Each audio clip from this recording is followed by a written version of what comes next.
Well, the idea of a universal basic income appeals to me in part as a way of solving an economic problem. Because, as is highly publicized, we are looking at a growth of entitlement spending that is really scary and unsustainable deficits unless we do a major fix. So there will have to be a major fix of some kind, and so I want to draw people's attention now to a quite affordable fix, which will have the advantage of being affordable. That's not really my main reason for proposing it. The basics are this. At the age of 21, every American who holds a passport which is issued at birth and has the same function as an ordinary passport, but also establishes your eligibility as an American citizen for the Universal Basic Income, UBI, starts to receive a monthly deposit electronically to a known bank account of $13,000 divided by 12. $13,000 is the total basic income, of which $3,000 must be devoted to health care, which I'm going to push aside because it's a complicated additional topic. So you have $10,000 of disposable income that you're getting in monthly allotments. Well, I think that there are all sorts of ways to do that which would cause catastrophe. I think if we simply add that onto the current benefit system, it's not affordable and it also is a catastrophe. But what if it replaces everything else? There's no more Medicare, no more health insurance, Social Security. There's no more welfare. There's no more corporate welfare. There's no more agricultural subsidies. I can go through the whole list of transfers. There's none of that stuff, and there's also none of the bureaucracies that administer it. You have $10,000, and you say, well, you can't live on $10,000. Well, if you really want to live all by yourself, no, you'll live a pretty grubby existence on $10,000. You get a minimum wage job, just a minimum wage job, and you work 2,000 hours a year at, let's say, $750. That's $15,000 plus 10. That's $25,000. Yeah, that's way above the poverty line. Well, suppose for some reason you can't work, or suppose you don't want to work. You can still have a decent existence if you're cooperative.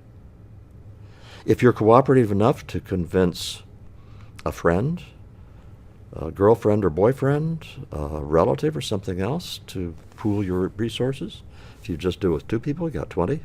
With no working whatsoever, you got 30 if you got 3 people. You add a little bit of income and you're in the middle class.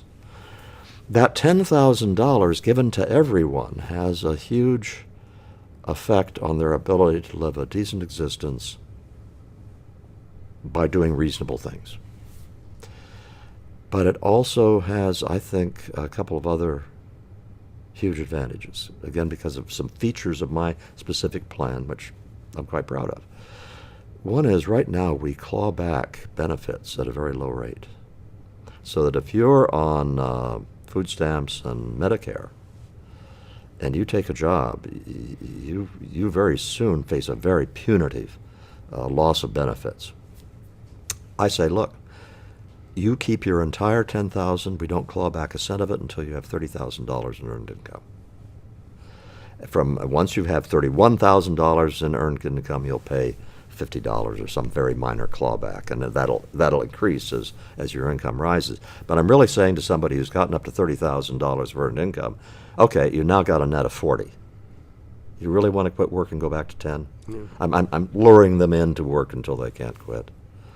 And the other thing that I really like about it is that it reverses some really terrible incentives. For example, the people who do not work because they're afraid of losing their benefit, that all disappears. They go to work, they're pure profit for them to go to work, whereas now it can be very punitive. The second thing is, consider the classic case of the young woman who has a baby and no husband. Well, it is a statement of fact that under the current system that generates an income stream she would not have otherwise had.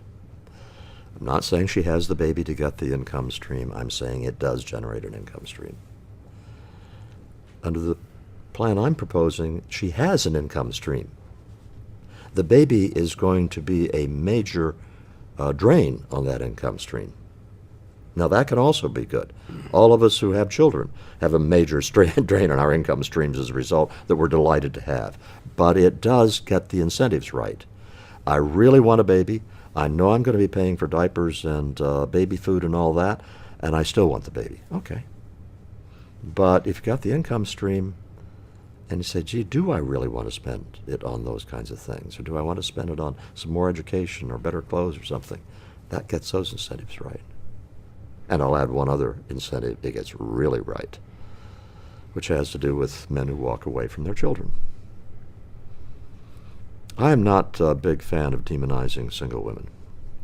I understand all the reasons we want to hesitate at that, even if we think the women have made a wrong decision. I don't see a thing wrong with demonizing single men who walk away from children. I'm very easy with that. Well, we have child support laws in place.